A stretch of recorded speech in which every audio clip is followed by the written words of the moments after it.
Right. So we are going to study Indian literature in this video from the book Art and Culture. ठीक है, उसके notes हैं. तो देखो, literature means any form of writing that has some literary merit. Classifications में या तो fiction होगा, non fiction होगा, या फिर poetry होगा, या फिर prose होगा. ये चार वर्गीकरण है: fiction, non fiction, poetry, prose. और यही चार more or less cover किए जाते हैं literature में. Then difference between didactic and narrative texts. ये क्या होता है? देखो, didactic मतलब होता है कि directive texts try to influence reasoning, thinking and conduct of reader, और उसके ऑब्जेक्टिव होते हैं the writer intents to persuade और टू कंपेल समवन. जबकि narrative gives all essential information to the reader and leaves it upon the reader.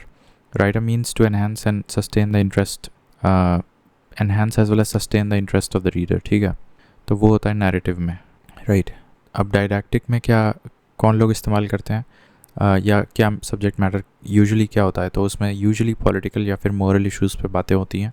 So those are didactic books as well as the writer intents to persuade और to compel the reader, and it contains several directive texts try to influence reasoning, thinking और conduct of the reader. जबकि narrative में क्या होता है कि it is used in story writing and novels. ठीक है. Now in India 4 speeches are allowed. In India, 4 speeches are followed: Austric, Dravidian, Sino-Tibetan, and Indo-European. The Indo-European languages includes Sanskrit as well.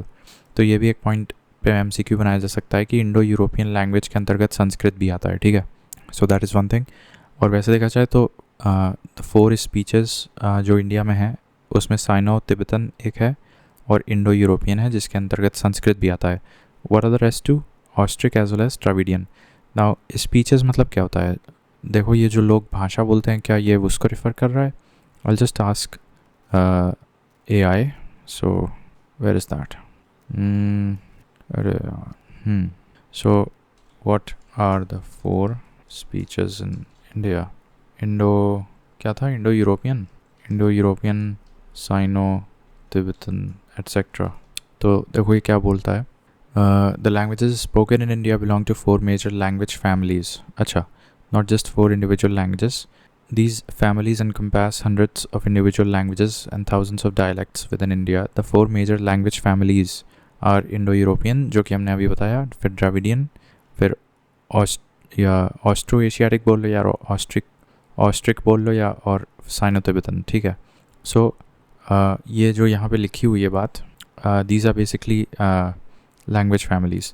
So Indo European की बात करें जो कि इसके अंतर्गत क्या क्या आता है. This is the largest language family in India. थोड़ा सा इधर कर देते हैं ताकि तुम पढ़ पाओ. अरे यार, कहाँ आ गए हम लोग? यहाँ थे ना. ठीक है, all right. So we were saying कि ये दिखाई दे रहा है. All right. सो अब देखो, the languages spoken in India belong to 4 major language families, not just 4 individual languages.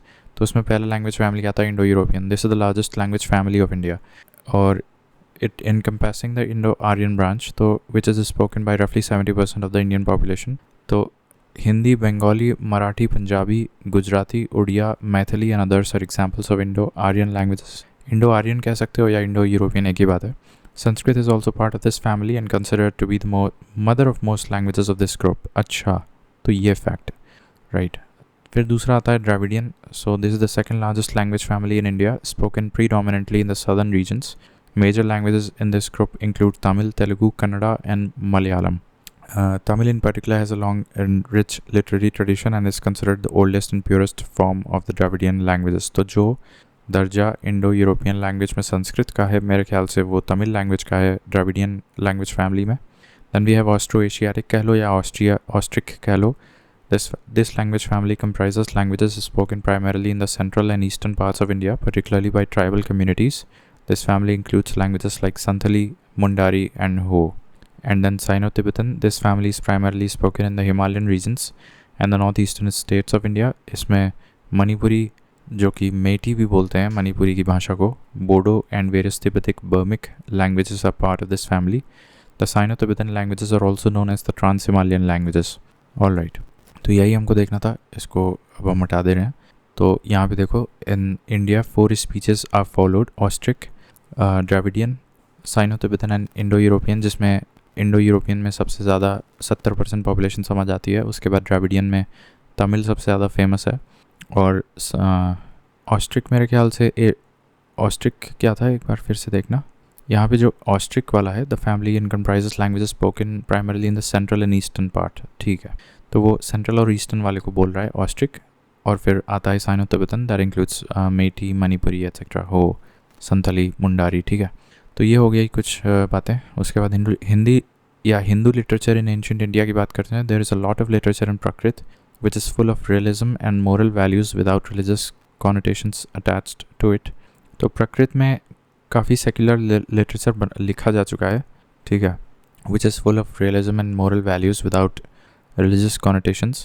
Most popular work, Vedas, sacred text used in religious rituals as well as daily situations.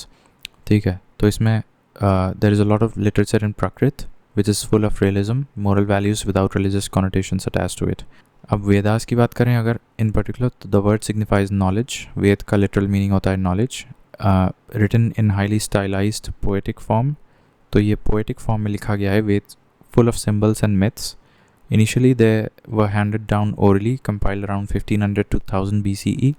तो ये initially जो है orally इनको प्रवचन के रूप में बोला गया था, जो कि बाद में लिखा गया था 1500 BCE के आसपास। And the Vedas preach वसुदैव कुटुंबकम, ये तुम्हारा वेदास से निकल के आता है। 4 major Vedas are Rigveda, Yajurveda, Atharvaveda and Samaveda. All Veds give prominence to yajna, sacrifice.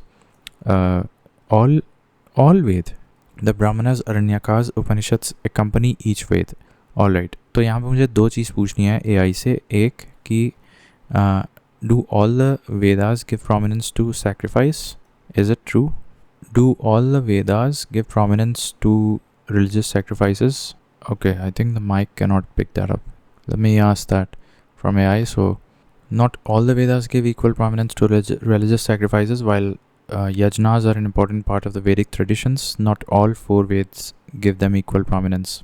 So Yajurved is specifically dedicated to the rules, procedures while performing yajnas. Samved contains a collection of hymns set to music intended to be chanted during the performance of rituals.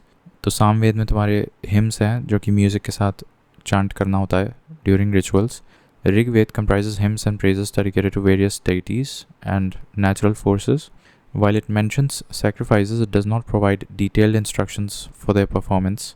Atharved, a book on magical formula, is a later compilation focusing on spells, charms, and practices related to everyday life, health, and warding off evil spirits. It holds less emphasis on ritualistic sacrifice compared to the other Vedas. लेकिन in totality बात करें तो मेरे ख्याल से ये बात सही है। मोरलेस सभी सेक्रीफाइस की बात करते हैं कहीं ना कहीं। दूसरी चीज़ ये है कि वसुदैव कुटुंबकम जो है वो किस वेद से लिया गया था, ये गूगल कर लेना। Now Rigveda is the oldest existing Veda. The focus is on worldly prosperity and natural beauty, मतलब बाहरी तड़क भड़क वाली बातें हैं ऋग्वेद में। Worldly prosperity and the natural beauty, organised in 10 books या 10 मंडल हैं इसमें। Each mandal comprises of various suktas और हिम्स। फिर कुछ थीम्स की अगर बात करें ऋग्वेद के अंतर्गत तो life, death, creation and sacrifice के बारे में है। And it is dedicated to various deities, chiefly lord Indra. तो इंद्र को सबसे ज़्यादा डेडिकेटेड है Rigveda. Let me ask that as well. तो पहले हम ये करेंगे कि वसुदेव कुटुंबकम कौन से वेद का है। Okay, so the concept of Vasudhaiva Kutumbakam, the world is one family, is primarily found in the Maha Upanishad, which is the While this Upanishad is considered part of the Hindu scriptures and is related to the Atharvaved and Samved, it is not part of the core Ved Samhitas itself, is it? Okay, so it's not part of the Vedas. और दूसरी चीज़ हमको क्या करना था कि Lord Indra, Vedic gods, which was the most prominent Vedic god? Let me ask that. तो ये बोल रहा है कि Indra was arguably the most prominent and frequently invoked god in the Vedic pantheon, especially during the early Vedic period या ऋग्वेदिक period. तो अब देखो इंद्र को leader of the Dev and warrior god भी बोलते हैं. He is famously associated with the thunderbolt, a divine weapon used to defeat his enemies, most notably the demon Vritra, who hoarded the celestial waters. अच्छा, rain and storm god, high number of hymns, ठीक है. A significant portion of the Rig Veda, approximately 250 hymns is dedicated to praising Lord Indra more than any other deity. हालांकि other gods like Agni, Surya and Som, the divine drink, also held significant importance in the Vedic rituals. Indra's role as warrior king and bringer of essential resources like rain placed him at the forefront of the Vedic pantheon. ठीक है, तो ये हो गया Rigveda. Now Yajurveda की बात करें, सो ये सैक्रिफाइस को डिनोट करता है. Concentrates on the rites and mantras of different types of sacrifices. Two major recensions जो कहते हैं शुक्ल एक है और एक कृष्ण. तो शुक्ल यजुर्वेद और एक है कृष्ण यजुर्वेद. मेरे ख्याल से सब sections with in that Yajurveda है ये, शुक्ल यजुर्वेद एंड कृष्ण यजुर्वेद. अब शुक्ल यजुर्वेद के अंतर्गत वजस्नेयी संहिता तुम्हें देखने को मिलेगी और कृष्ण यजुर्वेद के अंतर्गत तैत्तरीय संहिता देखने को मिलेगी. जस्ट कीवर्ड एसोसिएशन का है खेल बस, ठीक है. तो कृष्ण के अंदर तुम्हें तैत्तरीय दिखेगा और शुक्ल के अंदर वजस्नेयी दिखेगा. फिर सामवेद की बात करते हैं. It is named after Saman which is a melody, concentrates on the melody or songs, ठीक है. Consists of hymns, detached verses, ragas and raginis, also known as the Book of Chants. Shows us how Indian music developed in the Vedic period. Then talking about Atharvaved, it is also known as Brahmaved. ये line important है. Attributed to two rishis, Atharvan and Angiras, and therefore known as Atharvangirasa. तो अथर्वंगिरासा जो ये शब्द है, actually it is made of combining the names of two rishis mentioned in the Atharvaved. एक है अथर्वन और दूसरा है अंगिरास. Concerned with peace and prosperity of the human society. तो ये लाइन इंपॉर्टेंट है. Specifically focuses on treatment of several ailments.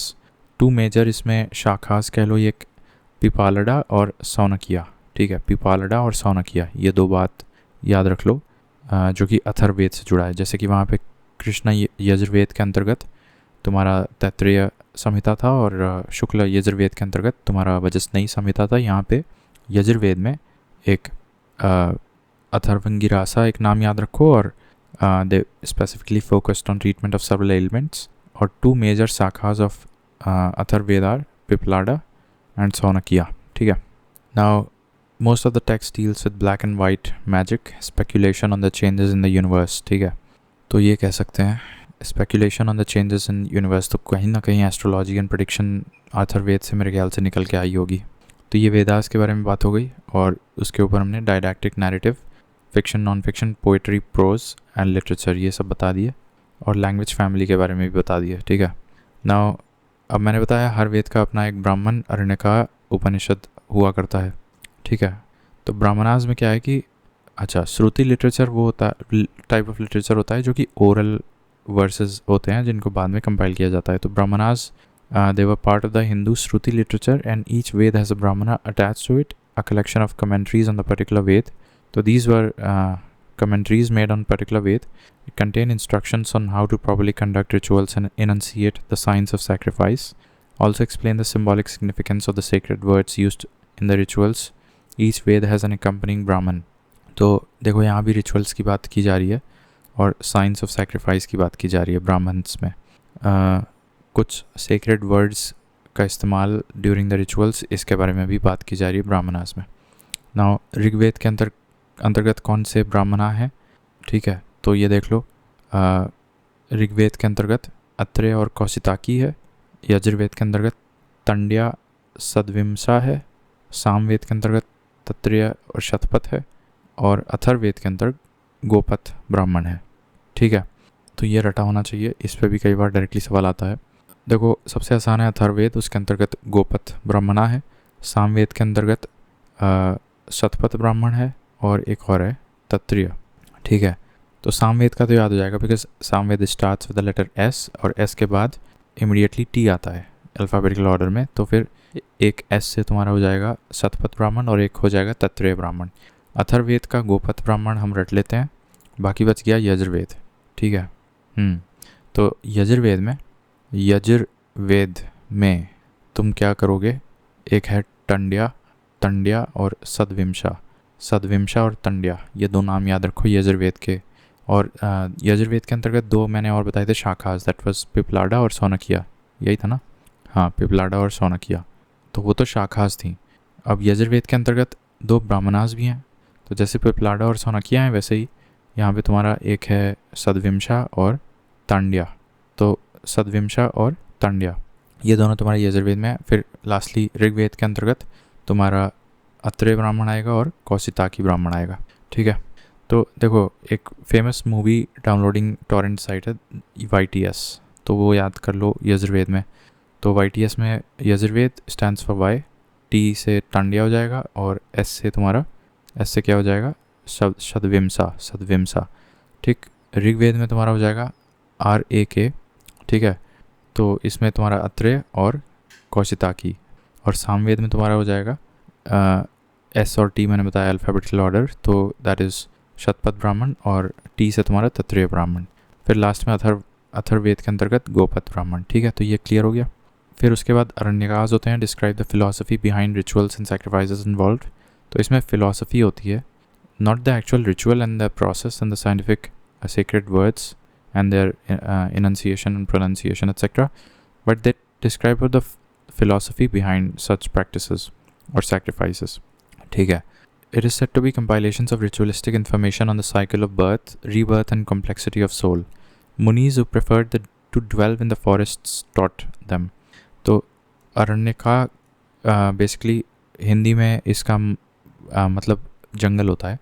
तो वो यहाँ से पढ़ा कि मुनीस जो थे उनको इसका ज्ञान था, जो कि फॉरेस्ट हर्मिट्स वगैरह थे, वही ये अरण्यकास के बारे में पढ़ाते थे, philosophical descriptions behind the rituals and sacrifices.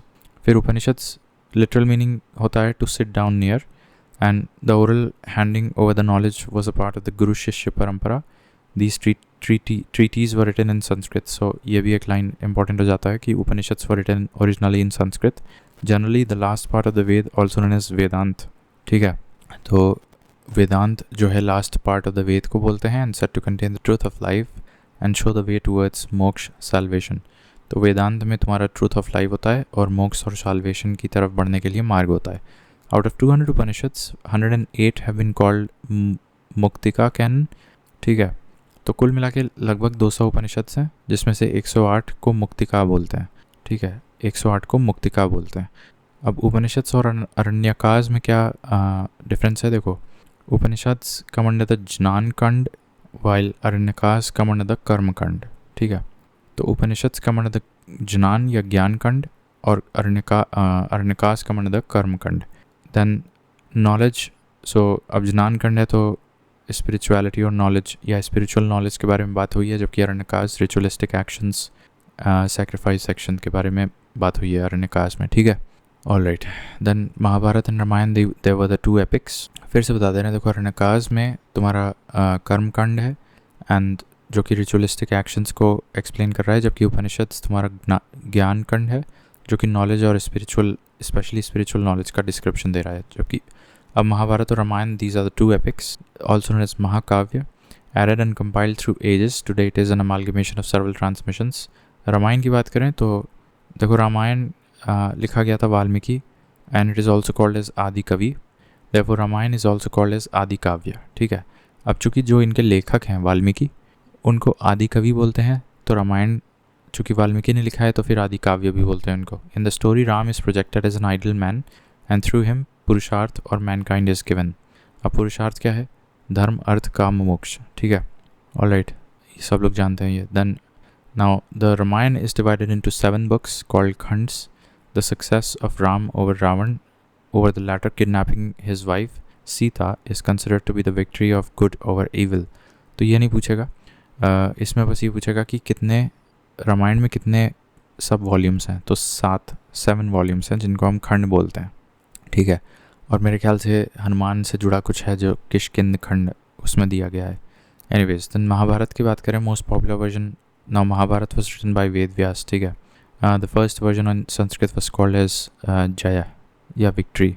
अब ये सब छोड़ो, when number of verses increased it was renamed Bharata after the earliest Vedic tribes. अच्छा, तो अब महाभारत काफ़ी इवॉल्विंग रहा है, तो जब उसकी नंबर ऑफ वर्सेस बढ़ने लगी तो फिर उसका नाम बदल के भारत कर दिया गया था। Current form has furthermore verses and is divided into 10 parvas chapters. मतलब आज की डेट में इसमें 10 चैप्टर्स हैं, जबकि रामायण में तो 7 चैप्टर्स हैं, 7 बुक्स हैं रामायण में, जबकि महाभारत में 10 है, 10 चैप्टर्स हैं। और बेसिकली इसमें कौरवास और पांडवास के बारे में, लड़ाई के बारे में है, over the right to claim Hastinapur, ठीक है। It also consists of an important didactical text. Bhagavad Gita भी तुम्हारा महाभारत से ही उत्पन्न होता है कहीं ना कहीं। Most of the text is dialogue between lord Krishna and Pandava prince Arjun. तो कृष्ण और अर्जुन के बारे में बातचीत जो भगवत गीता में भी लिखी है, वही चीज़ तुम्हारा महाभारत में भी दर्शाया गया है। It also talks of violence and non violence, actions versus non-actions, and talks about dharma and nishkam karma, perform one's duty to the family and the world in a selfless manner। तो ये निष्काम कर्म की बात तो भगवत गीता से ली गई है। अब पुराणास की बात करें तो these texts talk about that which renews the old, ancient Indian mythological texts which consist of the narrative stories about the creation of the universe and illustrates its history till destruction, focuses on the divine Hindu Trimurti, Brahma, Vishnu और Mahesh and the creation of the universe and illustrates its history till destruction। कैसे दुनिया बनी और कैसे evolve होगी और कब ख़त्म हो जाएगी, कैसे ख़त्म होगी, ये सब पुराणास में लिखा हुआ है, ठीक है। तो किसी को अगर डराना हो कि दुनिया कैसे ख़त्म होगी तो उसको पुराणास पढ़ने को बोल देना। साथ ही साथ इसमें ब्रह्मा, विष्णु और महेश के बारे में भी दिया गया है। There are 18 major Mahapuranas, each one giving prominence to a particular deity. Some well known Puranas include Bhagavata, अब ये भगवत है, ब्रह्मा है, वायु पुराण है, अग्नि पुराण है, गरुड़ पुराण है, पद्मा पुराण है। तो इसमें गरुड़ पुराण, अग्नि पुराण, वायु पुराण, ब्रह्म पुराण, भगवत पुराण, विष्णु पुराण, मत्स्य पुराण, ये सब कुछ हैं। टोटल 18 पुराणास हैं तुम्हारे, each dedicated to a deity, written in the form of stories which combine myths, legends and sermons about deities. For the masses who did not understand the complex Veds, Puranas were translated and distributed in vernacular languages. Puranas used parables and fables, ठीक है। अब parables and fables का इस्तेमाल किस में किया गया है तो पुराणास में किया गया है। Parables are short stories illustrating a spiritual lesson, usually containing a human character. Fables, short story illustrating a moral through a pithy maxim or clever story, features animals and inanimate objects। तो जहाँ पे ज़्यादा विट देखने को मिलेगा that is part of the fable, और fable में तुम्हारा इनएनिमेट ऑब्जेक्ट्स, एनिमल्स पे ज़्यादा जोर दिया गया है, जबकि पैराबल्स में ह्यूमन कैरेक्टर होता है और कोई स्पिरिचुअल या मोरल लेसन शॉर्ट स्टोरी के माध्यम से दिया जाता है। And parables and fables they were extensively used in Puranas. अब उप पुराणास हैं। Due to the extent of reach of Puranas, a new subgenre called Up-Puranas or minor Puranas came into being, and there are about 19 minor Puranas and are based on 5 major subjects of Amar Simha। ठीक है। अब गुप्त काल में अमर सिम्हा एक थे lexicographer, Sanskrit lexicographer अमर सिम्हा। तो ये उप पुराणास जो हैं वो ये लिखे हैं, ठीक है। अब ये सब क्या है, अब जो उप पुराणास हैं उनको मेरे ख्याल से 5 भागों में किया गया है, जैसे सर्ग, प्रतिसर्ग, मनवंतरा, वंशा, वंशानुचरित, ठीक है। तो ये सब क्या है, सर्ग, प्रतिसर्ग, मनवंतरा, वंश और वंशानुचरित, ये क्या है ज़रा देखना, इसमें इससे पूछना। यहाँ पे पहले इसको कर दें, व्हाट इज़ सर्ग, प्रतिसर्ग, वंश, वंशानुचरित, और क्या था यहाँ, मनवंत्र। तो देखो ये क्या बोल रहा है, in the context of Puranas. तो ये पहली बात तो पुराणास से रिलेटेड है, which are a class of ancient Indian text. Sarga, Pratisarga, Vamsha, Manvantara and Vamshanucharita are considered the 5 defining characteristic that such a text should ideally cover. These are sometimes referred to as the Panch Lakshan. Here's a breakdown of each term. Sarg, primary creation. Pratisarg, secondary creation or recreation. Vamsh, lineage of family. Manvantri refers to a cosmic cycle or epoch presided over by a specific Manu. And Vanshanucharit focuses on the accounts, history and legends of royal dynasties. Alright, तो ये 5 test कह सकते हो, styles या 5 ऐसे characteristics जिसको cover करना ही चाहिए पुराणास। मैंने बताया 18 पुराणास हैं जो कि डेटी को डेडिकेटेड है। फिर कुछ उप पुराणास हैं, जैसे 19 उप पुराणा हैं जो कि 5 वेरियस कैरेक्टरिस्टिक्स को कवर करते हैं, जैसे सर्ग, प्रतिसर्ग, मनवंतरा, वंश और वंशानुचरित। पुराणास भी इन 5 ऑब्जेक्टिव्स को दर्शाते हैं, 5 चीज़ों को मुख्यतः दिखाते हैं, ठीक है। नाउ क्लासिकल संस्कृत लिटरेचर की बात करें तो Most of the work has been divided into Vedic and classical categories. The two epics, Mahabharata and Ramayana, are part of the classical category. ठीक है, तो Mahabharata as well as Ramayana ये तुम्हारे क्लासिकल कैटेगरी में जाएगा. Irrespective of their centrality to the Hindu religion, these epics can also be considered to be the precursors of Sanskrit kavya, natak etc. Most of the Sanskrit literature was bound by the rules of grammar that have been explained brilliantly by Panini's Ashtadhyayi. Ashtadhyayi जो किताब थी पाणिनि की, वो किस बारे में थी? The rules of grammar that have been explained brilliantly. क्या संस्कृत ग्रामेरियन रूल्स के बारे में थी पाणिनिज अष्टाध्यायी? पूछना ज़रा. What was the book about? Is a book about what? So Panini's is foundational work on Sanskrit grammar. ठीक है. अमर सिम्हा भी मैंने बताया लेक्सिकोग्राफर, ये संस्कृत लेक्सिकोग्राफर था of the Gupta period. Amar Simha, उसी तरह से पाणिनि अष्टाध्यायी ये भी संस्कृत ग्रामर पे बात कर रही है. ठीक है. अब ये सब छोड़ो, अब सीधे इस टेबल पे आते हैं. ये टेबल करना है तो देखो, कालिदास है, ये मालविका अग्निमित्रम, जिसमें कि मालविका एक क्वीन थी और पुष्यमित्र का बेटा था अग्निमित्र. तो अग्निमित्र और मालविका के बीच के प्रेम प्रसंग के बारे में कालिदास ने किताब लिखी थी, मालविका अग्निमित्र. देन सुद्राका ने मृच्छकटिका लिखी थी, a love affair of young ब्राह्मण चारुदत्त विद अ वेल्दी कर्टिसन. तो एक ब्राह्मण और एक कर्टिसन के बीच लव स्टोरी लिखी थी मृच्छकटिका बाय सुद्राका. फिर विशाख दत्त ने मुद्र राक्षस लिखी थी, a political drama narrates the ascent of king Chandragupta Maurya to power. Then Bhavabhuti ने उत्तर रामचरितम लिखा था, later life of Ram. Generally कोई ये नहीं बताता कि लेटर लाइफ ऑफ राम कैसी गई थी, तो वो किसने? भावभूति ने लिखी थी. आई थिंक भावभूति के बारे में मैं कल भी पढ़ा था कहीं. भावभूति कहीं तो पढ़े थे शायद. शिव, पता नहीं. भाषा, ये भाष्य या भास भी बोलते हैं. स्वप्न वसावदत्त, पंचतंत्र एंड उरुभंगा. तो देखो इसमें जो तीनों के तीनों नाम बहुत इंपॉर्टेंट है. उरुभंगा, Panchatantra and Swapna Vasavadatta, these 3 books were written by Bhasa. Harshavardhana ने रत्नावली लिखी थी, नागानंद लिखी थी और प्रियदर्शिका लिखी थी. ठीक है. Ratnavali was a love story between Udayan and Ratnavali. Naganand Lord Buddha से जुड़ी है, नागानंद. ठीक है. और Priyadarshika union of Udayan and Priyadarshika. ठीक है. तो अब देखो यहाँ पे रत्नावली का कट गया. ठीक है. और हो मतलब प्रियदर्शिका की किस्मत सही थी. ठीक है. तो ये तीनों किताब हर्षवर्धन ने लिखा है. नाउ संस्कृत पोइट्री की बात करें, ऑल्सो कॉल्ड काव्य है the main focus of the text. ठीक है, ये सब छोड़ो. कालिदास रोड, अब जैसे ऊपर हमने दो ही बताया है यहाँ पे, मालविका अग्निमित्र और देखो विक्रम मोर रसिया बताना भूल गए थे, और अभिज्ञान शकुंतलम. और भी 2 देख लो कालिदास ने, कुमार संभवम और रघुवंश, मेघदूत और ऋतु संहारा, ये भी लिखी थी कालिदास ने. Now Harisena wrote during the Gupta period. He wrote several poems in praise of Samudragupta and it was so well appreciated that it was inscribed on the Allahabad pillar. Now Jayadeva wrote Gita Govinda. Gita Govinda में क्या लिखा है? On the life and escapades of lord Krishna.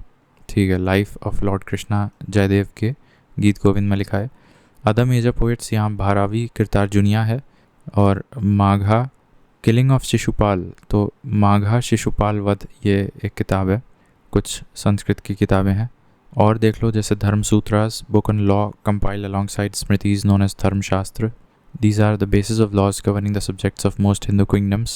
Manusmriti, the role of man and women in a society. Then Kautilya Arthashastra concentrates on the economic and social conditions, including the military strength of the Mauryan Empire. While Sanskrit was the preferred language of the courts, it got an impetus in the Gupta period. Gupta period में सबसे ज़्यादा संस्कृत को बढ़ावा मिला था. Some scientific texts of ancient period include, अब ये कुछ scientific texts हैं, इनके बारे में भी देख लो. अभी तक तो ज़्यादातर रोमांटिक मिथोलॉजिकल लव स्टोरीज़ हमने देखे. अब यहाँ देखो पिंगाला का, जैसे उरुभंगा भी हमने ऊपर देखा था along side Panchatantra and Swapna वसावदत्त. तो ये तीनों भाषा ने लिखी थी. अब यहाँ पिंगाला ने क्या लिखा है? चंदा शस्त्र बुक ऑन मैथमेटिक्स, चंदा शस्त्र. चरक संहिता बुक ऑन मेडिसिन, चरक ने लिखी थी. सुश्रुत संहिता बुक ऑन सर्जरी, सुश्रुत ने लिखी थी. और माधव निदान बुक ऑन पैथोलॉजी, ये बहुत इंपॉर्टेंट है, माधव ने लिखी थी, माधव निदान. और वरमिहिर ने लिखी थी Pancha Siddhantika which is book on mathematical astronomy, Pancha Siddhantika. और बृहद संहिता भी वरमिहिर ने लिखी थी. वरमिहिर ने 2 किताब लिखी थी, एक पंच सिद्धांतिका और एक बृहद संहिता, ठीक है।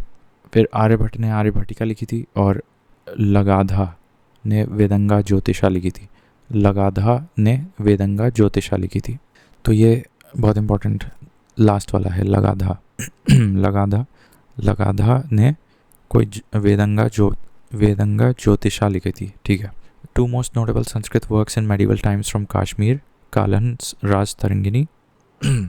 अब ये मेडिवल टाइम का है, कालन का राज तरंगिनी। और सोमदेव्स कथा सरित सागर। कथा सरित सागर सोमदेव ने लिखी है, ठीक है। तो ये हो गया, तो ये तो हो गया संस्कृत का, ठीक है। अब पाली और प्राकृत का बचा है, इसको क्या करें, कल देखें क्या। फिर जैन है, फिर ज़ोरोएस्ट्रियन है, सिख है, द्राविडियन है, फिर संगम लिटरेचर है, ये कन्नड़ा लिटरेचर है, फिर मेडिवल लिटरेचर है। तो ये 2 वीडियो में बनाना पड़ेगा, ठीक है। चलो ठीक है, यहीं तक रखते हैं। फिर लिटरेचर इन पाली एंड प्राकृत अलग से देखते हैं। फिर तो literature in Pali and Prakrit, and then we are going to cover the literature in Sanskrit.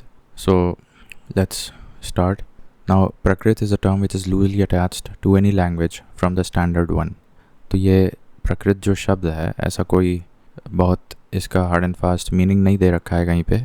It is loosely attached to any language, मतलब कोई लैंग्वेज का क्रियोलाइजेशन या वर्नैकुलराइजेशन होने के बाद कोई एक नया फॉर्म बन जाता है, तो उसको हम प्रकृत बोलते हैं। It can be attached with any parent language, ठीक है।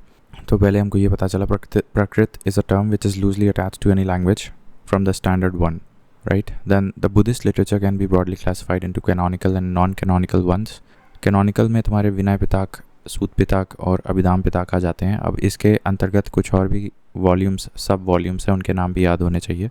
फिलहाल के लिए याद रखो कि विनय पिताक was about the rules and regulations that had to be followed by the Buddhists and monks. सूत पिताक में concentrates on the philosophy and metaphysics. बस एक एक कीवर्ड पकड़ो, philosophy, जबकि rules and morality of the Buddhist संघ वो विनय पिताक में था। और अभिधाम पिताक में सॉरी मैंने गलत बता दिया, सूत पिताक में स्पीचेस ऑफ बुद्धा है, ठीक है। और विनय पिताक में philosophy and morality है। और विनय फिर गलत बता दिया, देखो, सूत पिताक में स्पीचेस ऑफ बुद्धा है, विनय पिताक में रूल्स एंड रेगुलेशंस हैं to be followed in the Buddhist sangha. और अभिधाम पिताक में it concentrates on the philosophy and morality. तो इनको त्रिपिताकास भी बोलते हैं, and they form the canonical work of Buddhism, ठीक है। Now best example of non canonical work अगर हम बताएं तो दैट इज़ जातक टेल्स, ठीक है। तो जातक टेल्स जो है वो it is an example of non canonical work, and these are compilation of stories from the previous birth of Buddha, includes stories of bodhisattvas, so previous life of Buddha as well as previous lives of bodhisattvas. So Jatak stories, previous lives of Buddha and the bodhisattvas stories, these form the non-canonical literature of Buddhism, which is available both in Sanskrit as well as Pali. Now the great epic Buddhacharit, अब ये भी एक है अश्वघोष के द्वारा जो लिखा गया था, that is another example of Buddhist literature in Sanskrit. क्योंकि usually Buddhist literature are written in Pali और प्राकृत, तो any Buddhist literature that is written in Sanskrit becomes a sort of a unique speciality. तो बुद्धचरित बाय अश्वघोष is a Buddhist literature written in Sanskrit. Now Jainism produced text in Prakrit, most important were the Agam, ठीक है। तो अब Jainism text भी mostly प्राकृत में ही लिखे गए थे, जिसका एक एग्जांपल अगम है। Some Jain text written in Sanskrit, ये देख लो, प्रपंच कथा ऑफ सिद्धारसी एंड उपमिति भाव, ठीक है। तो यहाँ 2 चीज़ें यहाँ संस्कृत में जैन लिटरेचर है, एक तुम्हारा यहाँ पे मैं लिख दे रहा हूँ, एक उपमिति भाव है और एक प्रपंच कथा है। These two are Jain literature written in Sanskrit language, ठीक है। Then we have Shantinath Charit is an important Jain text of the 16th Tirthankar Shantinath. अब इसमें बस आपको ये 16th तीर्थंकर थे, ये भी संस्कृत में लिखा गया है, ठीक है। शांतिनाथ जैन तीर्थंकर थे, 16th जैन तीर्थंकर थे, उनके ऊपर एक किताब लिखी गई है संस्कृत में, not in Prakrit but in Sanskrit. That books name is Shantinath Charit. Then Prakrit text have all some elements of erotica through texts like Gatha Satsai by Hala. अब ये क्या है, ये भी एक प्राकृत टेक्स्ट है, an erotic प्राकृत टेक्स्ट तो उसके एग्जांपल में ये आ जाएगा a large number of female poets have contributed, जैसे कि ससी पाहा, पहाई, रोहा, तो all the names are ending with H A. तो ये समझ लेना कि these are the female Prakrit writers. फिर अदर बुद्धिस्ट लिटरेरी टेक्स्ट की बात करें जो मेन स्ट्रीम में हैं, तो ये दीपवम्स हैं, ठीक है। It is composed in Sri Lanka, mentions about Buddha's visit to Sri Lanka, ठीक है। एंड मिलिंद पानो है, so this is the dialogue between king Menander and Buddhist monk Nagasena. Then Mahavamsa है, this is a epic poem similar to Deepvams in Pali, contains account of Buddha's visit to Sri Lanka again। तो यहाँ पे भी है Buddha's visit to Sri Lanka, Deepvams में भी है, और यहाँ पे भी है similar to Deepvams, Buddha's visit to Sri Lanka है। फिर महावस्तु एक किताब है, ये थोड़ा सा अलग चला जाता है। It contains Jataka and Avadana tales written in Sanskrit, Pali and Prakrit. तो जातक एंड अवार्डना टेल्स, अभी तक तो हमको पता था कि जातक टेल्स होते हैं, but what about Avadana tales?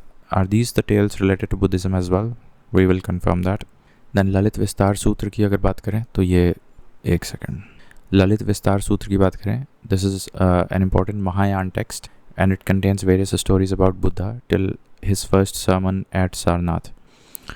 तो various stories about Buddha till his first sermon in Sarnath, तो ये तुम्हें ललित विस्तार में पता चलता है, ठीक है। and it is a Mahayana text, तो that is ललित विस्तार। देन उदान या उड़ना, this is oldest Theravada text, contains the famous story of blind man and elephant, ठीक है। ब्लाइंड मैन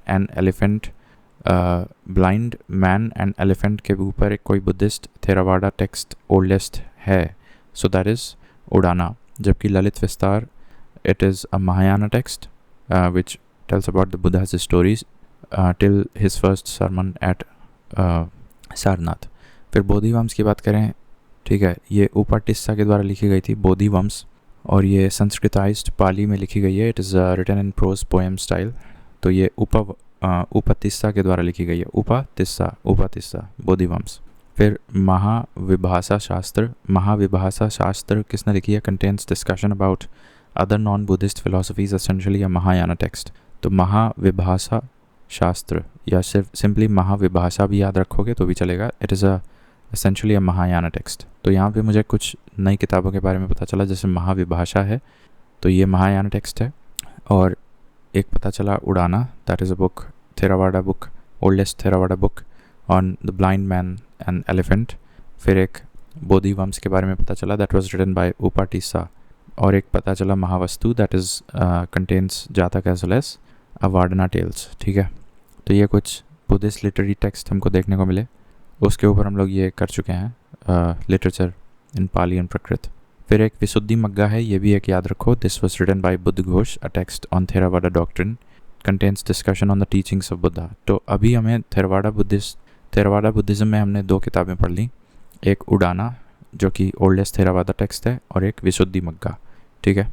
उड़ाना एंड विशुद्धि मग्गा आर टू थेरावाडा टेक्स्ट। जबकि महायान टेक्स्ट की बात करें तो महाविभाषा शास्त्र, that is a Mahayana text, and Lalit विस्तार सूत्र, that is also a Mahayana text, ठीक है। फिर जैन लिटरेचर की बात करते हैं। अभी मैंने ऊपर बताया था कि इसको अगम बोलते हैं, और ये भी प्रकृत में लिखे गए हैं। So apart from writing in Prakrit and Ardhamagadhi, the Jains wrote in Tamil during the Sangam age, also wrote in Sanskrit, Shauraseni, Gujarat and Marathi. तो ज़्यादा डिफरेंट टाइप्स ऑफ लैंग्वेजेस में कौन लिखे थे? तो जैन लिखे थे। प्रकृत, अर्धमगधी इनका मेन लैंग्वेज था, उसके अलावा शौरासेनी, गुजराती, मराठी में भी ये लोग लिखते थे, संस्कृत में भी लिखते थे, संगम एज के दौरान तमिल में भी लिखते थे। द 2 मेजर कैटेगरीज, कैनोनिकल को अगम बोलते हैं और नॉन कैनोनिकल को तो कुछ नहीं बोलते हैं, बस नॉन कैनोनिकल ही बोलते हैं, ठीक है। नाउ जैन अगम्स की बात करें, sacred text said to be the teachings of Tirthankar. सभी हमने ऊपर पढ़ा था 16वें तीर्थंकर, कोई शांतिनाथ, क्या नाम है, 16th ये शांतिनाथ, ठीक है। तो इनकी किताब का Shantinath Charit, that was Jain text, that was a Jain text written in Sanskrit. और यहाँ पे उपामी तिभाव और Prapancha Katha, these are also Jain text written in Sanskrit. Upamitibhava and Prapancha Katha, Jain text written in Sanskrit. उसी तरह से यहाँ पे हमने देखा अगम्स। नाउ जैन अगम्स के बारे में देख रहे हैं। Sacred text said to be the teachings of Tirthankaras, originally compiled by Gandharas chief disciples of Mahavir. तो who are the Gandharas? They were the chief disciples of Mahavir. मेरे ख्याल से ये पहले थे, नहीं पहले तो ऋषभ थे मेरे ख्याल से। तो chief disciples of Mahavir Jain को गांधारास कहते हैं, और उन्हीं के द्वारा ये अगम ओरिजिनली लिखे गए थे, और उसके बाद उनमें विस्तार ले आए तीर्थंकराज के द्वारा, ठीक है। Now recompiled by the monks of Shwetambara sect after a council held in Valabhi, ठीक है। तो जैन अगम्स जो हैं ये श्वेतांबरा सेक्ट के द्वारा लिखे गए थे after the Jain council in Valabhi was held, ठीक है। श्वेतांबरा सेक्ट के मंक्स के द्वारा लिखे गए थे Jain Agams after the Jain council in Valabhi Gujarat. The Digambaras reject the originality of the recompilation. Basically ये रिकम्पाइल किए थे, ठीक है, श्वेतांबरा। जबकि ओरिजिनली कौन लिखे थे? ओरिजिनली तो तुम्हारे जो महावीर के originally compiled by the Gandharas who were the chief disciples of Mahavir. तो चीफ डिसाइपल्स ऑफ महावीर के द्वारा लिखे गए थे, ठीक है, और उनको रिकम्पाइल किए थे श्वेतांबरा, और उनको इस रिकम्पाइलेशन को रिजेक्ट किए थे दिगंबरास। नाउ अगम्स कंप्राइज ऑफ 46 टेक्स्ट, जिसमें 12 अंग, उप अंग और 10 प्रकीर्णा सूत्र है, और 4 मूल सूत्र है, 6 छेद सूत्र है, और 2 सुलिका सूत्र है, ठीक है। अब हालांकि ऐसे नहीं आएगा कितने कितने हैं, मोटा मोटा ऐसे पूछ सकता है कि चलो यहाँ पे हम लिख ही लेते हैं फॉर द कन्वीनियंस। देखो 4 मूल सूत्र हैं, 6 छेदी सूत्र हैं, और 2 सुलिका सूत्र हैं। इतने तो आसान है याद करना। 12 अंग हैं और 12 उपअंग हैं, बच गया 10 प्रकीर्णका सूत्र हैं, ठीक है। तो देखो 12 अंग, 12 तुम्हारे उप अंग, फिर 10 तुम्हारे प्रकीर्णका सूत्र हैं, ठीक है, और 4 मूल सूत्र हैं, और 6 छेदी सूत्र हैं, और 2 सुलिका सूत्र हैं, ठीक है। तो ये याद रखना है, ठीक है। These are entire Jain literature Agams के अंतर्गत ये सारे सब क्लासिफिकेशंस हैं। समझ में आ गया? Now Agams were originally written by Gandharas who were the chief disciples of Mahavir. उसके बाद उनका रिकम्पाइलेशन किया गया था वलाभी काउंसिल के बाद by the Shwetambaras. However Digambaras rejected this recompilation, और पूरे के पूरे जैन लिटरेचर के अंतर्गत 46 अगम्स कुछ इस तरह से विभाजित हैं। फिर Digambaras have sacred status to 2 works. तो मैंने बताया जैसे कि दिगंबरा ने रिजेक्ट किया, उन्होंने अपनी 2 अन्य किताब ले आए, कर्म प्रभृता एंड कश्यपा प्रभृता, ठीक है। तो इसमें बस आपको पकड़ना है प्रभृता। अगर सफिक्स में प्रभृता आए समझ लेना it is firstly a Jain text and it was written by Digambaras, Prabhrita, ठीक है। नाउ अदर इंपॉर्टेंट वर्क्स की बात करते हैं तो भद्रबाहु, फिर आचार्य कुनकुंड। तो कुछ इसमें से इम्पॉर्टेंट है, सारे नहीं हैं। देखो नीचे से देखते हैं। Hemchandra Suri wrote grammars of Sanskrit and Prakrit, awarded the title of कलिकाला सर्वजना। ये टाइटल मिली थी किसको? हेमचंद्र सूरी को, because he was very efficient writer in Sanskrit as well as Prakrit. तो जैसे हेमचंद्र सूरी है वैसे ही हरिभद्र सूरी हैं। अब ये श्वेतांबरा जैन ऑथर हैं, ठीक है। फिर जिन सेना ये रिवर्ड दिगंबरा मॉन्क हैं, रोट महापुराण एंड आदि पुराण, ठीक है। फिर Uma Swati Tattvartha Sutra in Sanskrit accepted by both Shwetambaras and Digambaras. Tattvartha Sutra written by Uma Swati and Tiruttakkatevar wrote Sivaka Chintamani, ठीक है, या सिंपली चिंतामणि भी याद रखोगे, तिरुका कटेवर। फिर इलांगो अडिगल द मोस्ट फेमस, इन्होंने शिल्पादिक्रम लिखी थी, और सामंत भद्र ने रत्नाकरंडा और सर्वकाशरा एंड अपटा मीमांसा, ठीक है। रत्नाकरंडा, सर्वकचरा, अपटा मीमांस, ये 3 किताब सामंत भद्र ने लिखी थी। फिर आचार्य कुंड ने लिखी थी समयसारा और नियमसारा, और भद्रबाहु ने क्या लिखी थी? He was the teacher of Chandragupta Maurya, wrote Uvasaggaharam Stotra Kalpasutra, a pioneer of Digambara sect. तो he was a pioneer of Digambara sect, ठीक है। तो ये कुछ विचित्र नाम हैं, बट इनको पढ़ लोगे तो बहुत एज मिल जाएगा, ठीक है। Now important learning centres Jain के लिए वलाभी और कलिंगा थे। नाउ ज़ोरोएस्ट्रियन लिटरेचर पे आते हैं, ज़ोरोएस्ट्रियन पे आते हैं। So it refers to the religion developed by the teachings of Persian prophet Zoroaster and it was first, तो ये पर्शियन थे by the way, we are talking of Persian. It was first religion to believe in angels, ये भी एक है। And so it was the first religion to believe in angels, the day of judgment, demonic figures and a battle between good and evil.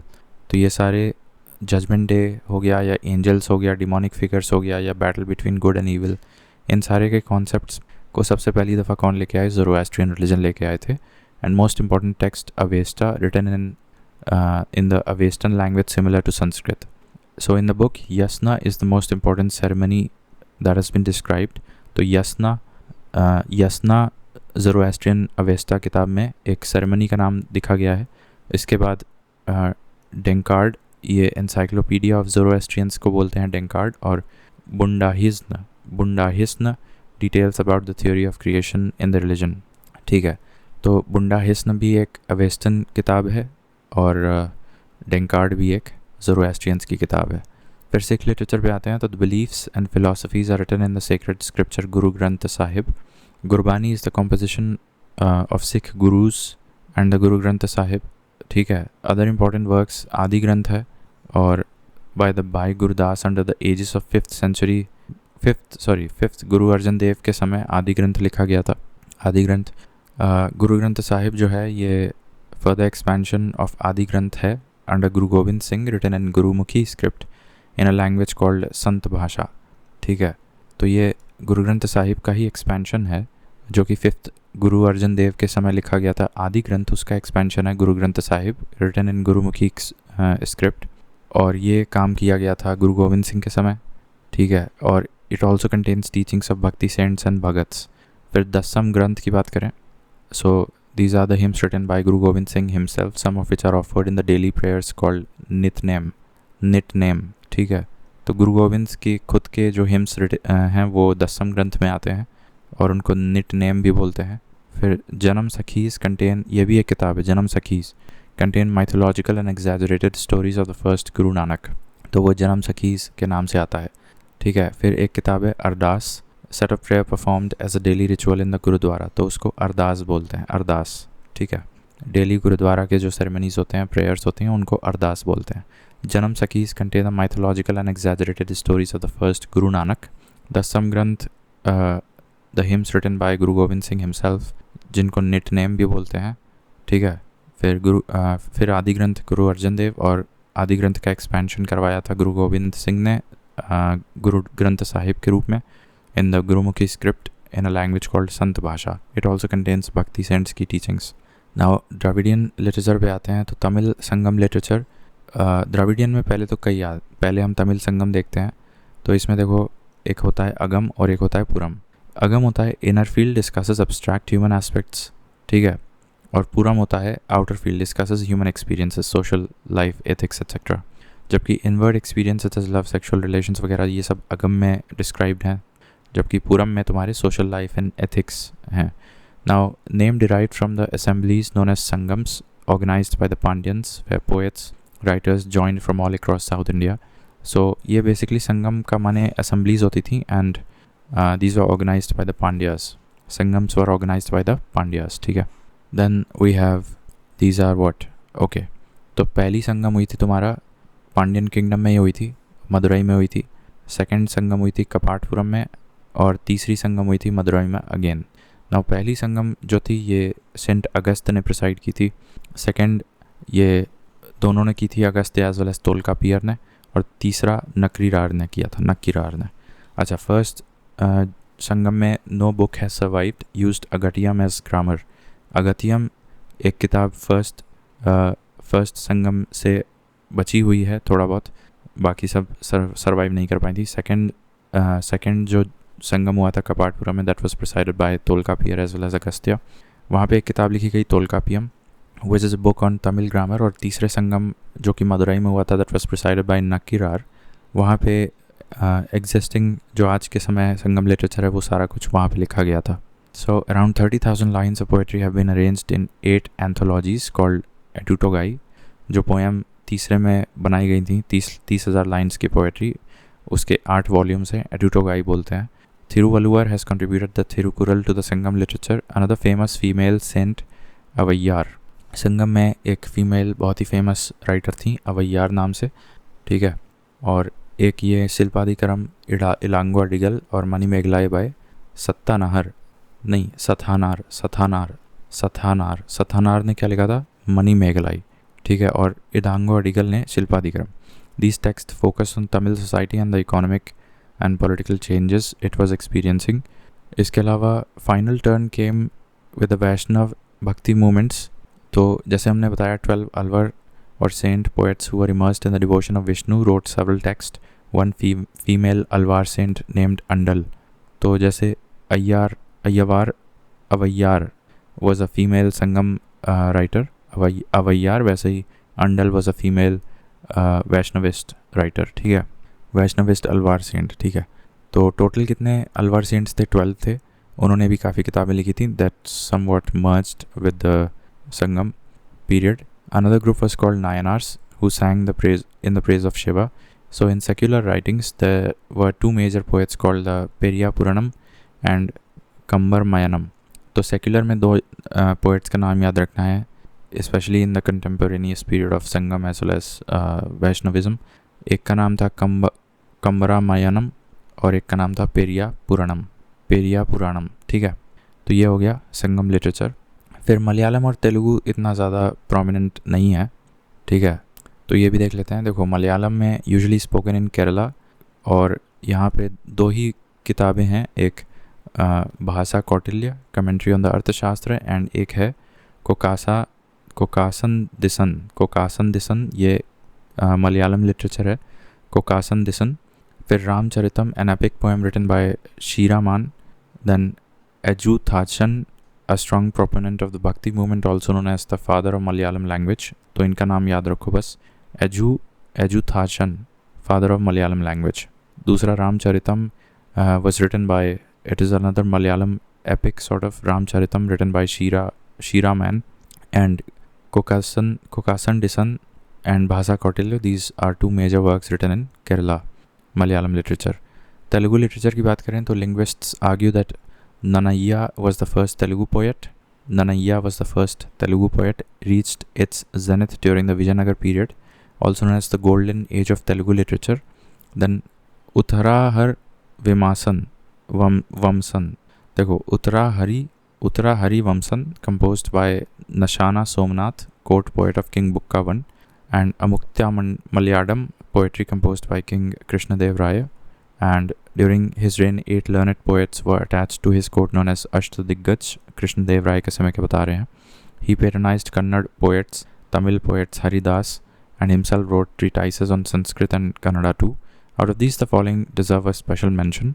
अब ये पेदन्ना और थिमन्ना हम जानते हैं, उनके अष्टदिग्गज में थे, और तेनाली रमन भी थे, और एक रामराज नामक व्यक्ति भी थे, और फिर मलन्ना भी एक थे, और अय्यला राजू भी थे, ठीक है. अब इनकी किताबों के नाम भले ना याद रखो, जैसे केवल एक पेदन्ना का याद रखो, मनुचरितम, और ये थिमन्ना परिजात करके एक किताब लिखी थी थिमन्ना ने, और तेनाली रमन ने पंडुरंग नामक कोई किताब लिखी थी.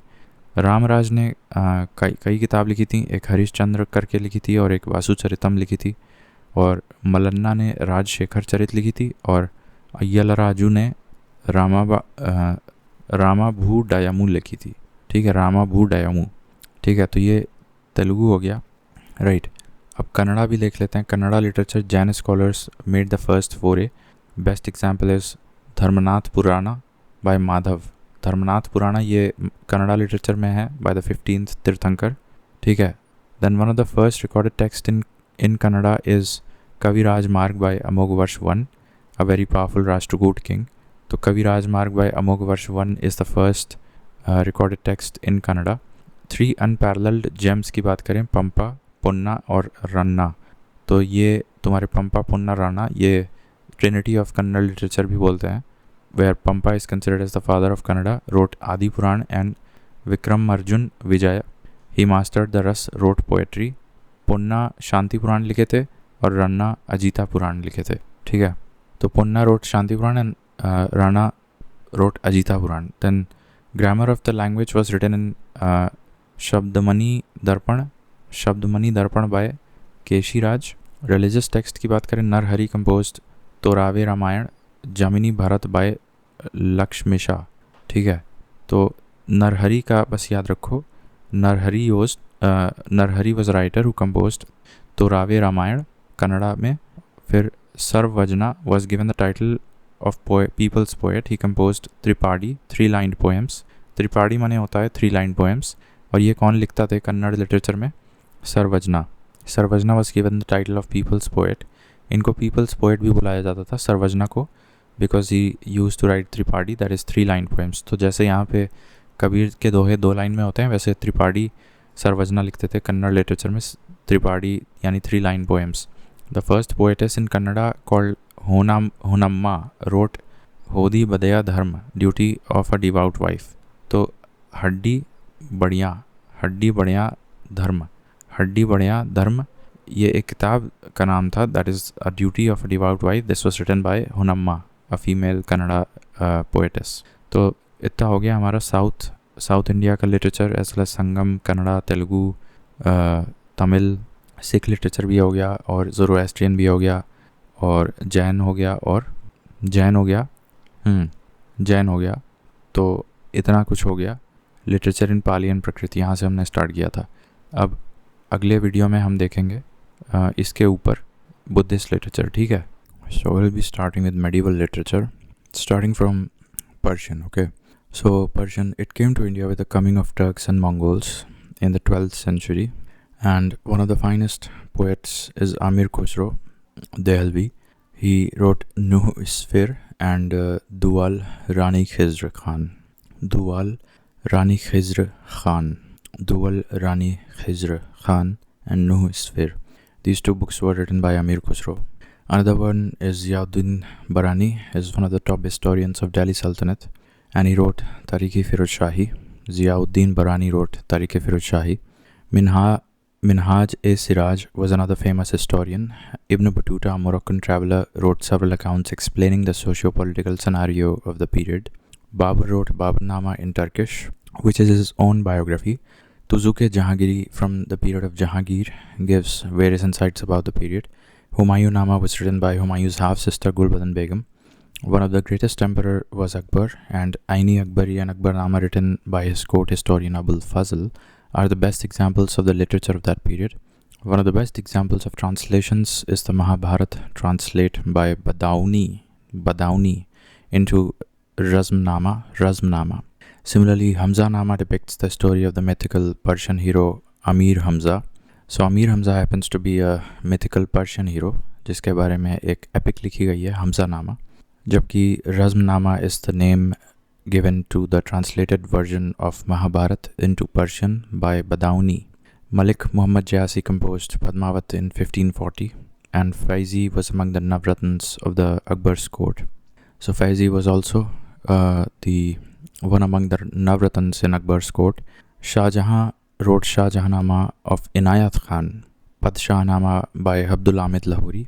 So Padshah-Nama ko yaad rakho, that was written by Abdul Hamid Lahori, and Shah Jahanama was written by Inayat Khan. It was about Shah Jahan, but it was written by Inayat Khan. Aurangzeb के बारे में बहुत कम लोग जानते हैं कि एक किताब है औरंगज़ेब के रूल के दौरान, ज़फ़र जटाली, एंड किताब का नाम नहीं है ये ऑथर का नाम है ज़फ़र जटाली. सो Jatali wrote Kuliyat, which is a collection of poetry, and his eldest daughter Zebnun Nisa's poetry was compiled posthumously as Diwani Makfi. ठीक है, so you have to confirm here a couple of things about Aurangzeb. I'll just confirm that. So who was Zafar Jatali in context of Aurangzeb rule? Let me ask that. Who was Zafar Jatali? Is there an AI mode? Okay. Who was Zafar Jatali? Okay, a controversial and influential Urdu poet, Jatali, and the book Kuliyat. So Jatali was an early Urdu poet known for his unconventional, often vulgar poetry and satire. He is also considered one of the earliest writers of Urdu prose in northern India. Zatali was born into a high caste Shia Muslim Sayyid family in Narnaul, Haryana. And Zatali played a key role in development of Urdu by blending Persian with its spoken Hindi. And what else? Now there is this book of Zatali called Kulliyat, or also known as Zatalnama, including poetry and prose, are compiled in a collection known as Zatalnama, according to blogger.com. Okay, then the other thing that I wanted to ask is, what was the name of Aurangzeb's eldest sister? So what was the name of eldest sister? Zemnun Issa is what is written in the book. Aurangzeb's eldest sister was Jahanara Begum. She was the second child and the eldest daughter of Shah Jahan and Mumtaz. But here it is written as, what was her name? Zemnun Nisa, his eldest daughter. Zemnun Nisa, I think Jahanara Begum was the eldest daughter according to this Google. Is Jahanara Begum same as Zemnun Nisa? So is Jahanara Begum same as Zemnun Nisa? No. Zemnun Nisa were not the same person. They are related but belong to different generations of the Mughal. Zemnun Nisa, she was the eldest daughter of Emperor Aurangzeb and his chief consort Dilras Banu Begum. Therefore, Zemnun Nisa was Jahanara's niece. But Jahanara Begum, she was the eldest daughter of the Emperor Shah Jahan and Empress Mumtaz Mahal. This made her sister of Aurangzeb, sister of Aurangzeb, who later became emperor, while Zemnun Nisa, the eldest daughter of Aurangzeb. Okay, so but here it is written Zemnun Nisa as the eldest daughter of Aurangzeb. Okay, now मेरा confusion clear हो गया. देखो, I write here Aurangzeb's eldest sister was Jahanara Begum.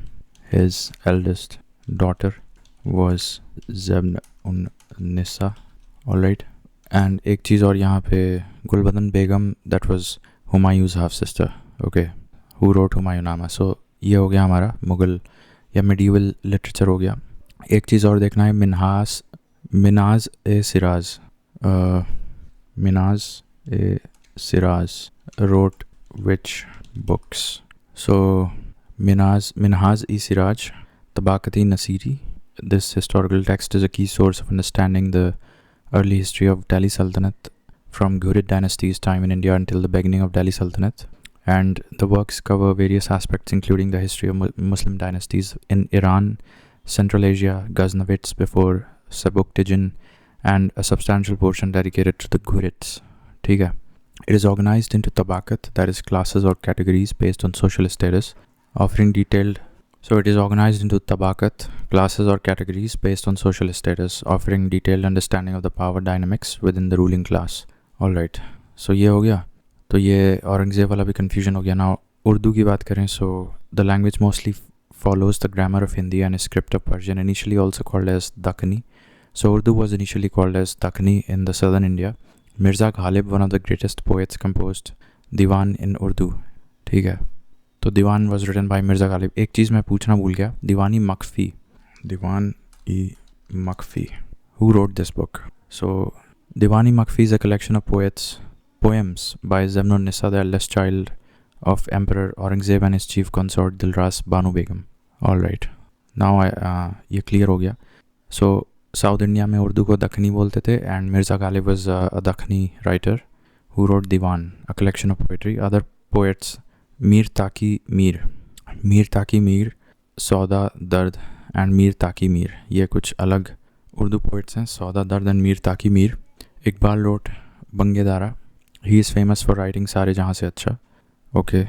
Then apart from the last emperors of the Mughal Empire like Bahadur Shah Zafar, who also wrote in Urdu, the Nawabs of Awadh patronized the Urdu language. In northern India, Sir Syed Ahmad Khan wrote several didactic and nationalist texts in Urdu. ठीक है, तो ये हो गया. Then Hindi and its dialects की बात करें तो Hindi evolved from the Apabrams, which evolved from Prakrit. So now you know where did Hindi come from. It come from initially Prakrit. Prakrit gave rise to Apabrams and then came Hindi. It got the biggest boost by the Bhakti movement, which shunned the use of Sanskrit as it was the language of Brahmins. Prithviraj Raso probably wrote the first Hindu book, and it documents his life and his struggles. The bulk of the work is by Bhakti writers like Kabir, who is famous for his dohas or the couplets, and Tulsidas produced couplets in Braj and was peppered by Persian. तो Kabir as well as Tulsidas ये लोग ले आए थे alongside Prithviraj Raso. That was probably the first book written in Hindi. Then he wrote, so Ramcharitmanas लिखा गया तुलसीदास के द्वारा, एक हिंदू टेक्स्ट. सूरदास सूरसागर लिखे about Krishna's infancies in the childhood of Krishna. Surdas and Rahim Bhushan Raskhan wrote about devotion to Lord Krishna. Mirabai, famous as the woman who renounced the world for Krishna and wrote bhakti poetry. And Bihari Satsai is also famous in this regard. ठीक है. Modern literature, alright, थोड़ा सी रह गया है. Modern literature में ये सब हम लोग पढ़ चुके हैं. जैसे कि ये याद रखो, जैसे भारतेंदु हरीश चंद्र, इनका नाम मॉडर्न लिटरेचर हिंदी में काफ़ी है. जैसे अंधेर नगरी चौपट राजा इन्होंने लिखा है, और एक भारत दुर्दशा, और is considered as the father of modern Hindi literature. Another major writer, Mahavir Prasad Dwivedi. The movement to make Hindi the national language which would link all religions was spearheaded by Swami Dayanand. तो स्वामी दयानंद सरस्वती वही हैं आर्य समाज वाले. तो his famous work in Hindi, Satyarth Prakash, and Premchand wrote many anthologies in Hindi and Urdu, and his famous works include Godan and Karma Bhumi, etc. One of the most famous female writers were Mahadevi Verma, and Jaishankar Prasad's Kamayani is considered as the magnum opus of Chhayavad genre. ये last line बहुत important है. ठीक है. छायावाद genre एक Hindi literature में बहुत प्रसिद्ध है. उसमें जयशंकर प्रसाद का कामायनी काफ़ी फेमस है. ठीक है. बाकी महादेवी वर्मा, प्रेमचंद का गोदान और कर्मभूमि हो गया. मॉडर्न हिंदी लिटरेचर में स्वामी दयानंद का सत्यार्थ प्रकाश हो गया. And he actually wanted to make Hindi the national language. And Mahavir Prasad Dwivedi भी काफ़ी फेमस हिंदी राइटर हैं. भारत दुर्दशा और Andher Nagari Chaupat Raja written by Bharatendu Harish Chandra. Now let's see Bengali, Odia and Assamese literature. इसमें केवल एक चीज़ इम्पॉर्टेंट है. ये तो हम जानते हैं कि the first Indian to win a Nobel prize was also a Bengali writer, Rabindranath Tagore, for his work Gitanjali. बाकी ईश्वर चंद्र विद्यासागर हो गया, या बंकिम चंद्र चटर्जी हो गया, जो कि आनंद मठ लिखे थे. ये सब भी बंगाली लिटरेचर में काफ़ी, राम मोहन रॉय जैसे हो गया. तो ये लोग भी काफ़ी योगदान दिया बंगाली लिटरेचर में. अब इस एंटायर पैराग्राफ में ये इंपॉर्टेंट है, असम में एक असमीज़ लिटरेचर काफ़ी डोमिनेट किया गया था by a class of writers. They were called as Buranjis, BURANJIS, Buranjis in the medieval period. Similarly Buranjis के साथ शंकरदेव एक याद रखना है for devotional poetry of Assam. Shankardev. And modern era में एक बरुआ एंड बेज बरुआ, इन दोनों का नाम याद रखना है मॉडर्न असमीज़ लिटरेचर में. First work of Odia literature was written by Sarala Das. और बस इतना काफ़ी है. देखो, बरुआ और बेज बरुआ, ये पूछ लो बस कौन है. Who were Barua and Bez Barua in context of Assam. So both Barua and Bez Barua are common surnames in Assam. So Barua originated as a military rank during the Ahom kingdom's rule in Assam. A Barua was superintending officer in the Ahom administration's paik system, responsible for law and order. This position was open to people of different religions and ethnicities. Today, Barua is a common surname among various Assamese communities, including Brahmins, Kayasts. Okay, तो ये Barua हो गया. And when people speak of Bez Barua in the context of Assam, they often refer to Lakshminath Bez Barua. Lakshminath Bez Barua was a legendary figure in modern Assamese literature. He is widely recognized as the Sahityarthi, or the charioteer of literature. Pioneer of modern Assamese literature, he significantly revitalized Assamese literature during a stagnant period. ठीक है, तो beige बारवा का ये हो जाएगा. इनको रॉक्सो राज भी बोलते हैं, बेज बारवा को. His talent for satire earned him the title Roxoraj, meaning the king of humor. Bez Barua's writing continued to inspire and resonate within Assamese literary canon, and he celebrated as a cultural icon. ठीक है. रॉक्सोराज इनको एक उपाधि दी गई थी beige बारवा को. ठीक है, तो ये हो गया. Then Gujarati, Rajasthani and Sindhi. तो नरसिंह मेहता का इसमें याद रखो, devotional songs of lord Krishna with folk traditions of Rajasthan. ठीक है. और नर्मद और गोवर्धन राम, इन दोनों का नाम याद रखो. K Munshi has written fiction and non fiction, one of the finest being Prithvi Vallabh. तो पृथ्वी वल्लभ एक किताब है जो के मुंशी ने लिखा है. नर्मद और गोवर्धन राम फिर मेडिवल राजस्थानी लिटरेचर में 2 main forms of fictional writing called Dingal and पिंगल, ठीक है। मेडिवल राजस्थानी लिटरेचर में ये फिक्शनल राइटिंग डिंगल एंड पिंगल ये काफ़ी फेमस थे। और most famous text Rajasthani literature में ढोला मारू है। The stories of Rajasthani writers were usually oral in nature and were spread by bards who sang the veer kavya. Literature in Sindhi is lyrical and meant to be sung. 2 prominent names, Dewan Koramal and Mirza Khalij Beg. तो सिंधी में 2 लोगों के नाम, Sindhi is meant to be sung, Sindhi literature is meant to be sung। तो इसमें एक कौरामाल और Mirza कलीश bag, ये दोनों का नाम याद रखो सिंधी लिटरेचर में। बाकी डिंगल पिंगल और ढोल मारू ये राजस्थानी लिटरेचर में आ जाएगा। 2 लोगों के नाम बताएं, के एम मुंशी और पृथ्वी वल्लभ। पृथ्वी वल्लभ इज़ एक्चुअली ठीक है, पृथ्वी वल्लभ, के एम मुंशी, नर्मद और गोवर्धन दास, ये लोग राजस्थानी लिटरेचर से बिलोंग करते हैं। फिर इसके बाद है कश्मीरी में Kalhana's Rajatarangini written in Sanskrit, and Nooruddin also known as Nand Rishi was purported to being the Hindi and Islamic elements together in his poetry। तो नूर दिन एक कश्मीरी कौन है ये देखो ना ज़रा, नंद ऋषि नूर दिन, who was नूर दिन और नंद ऋषि और नूर दिन। So also widely known as Nand Rishi, Sheikh ul Alam was a highly influential Sufi saint in Kashmir. He is revered by both Muslims and Hindus in the region, embodying a spirit of communal harmony and interfaith understanding.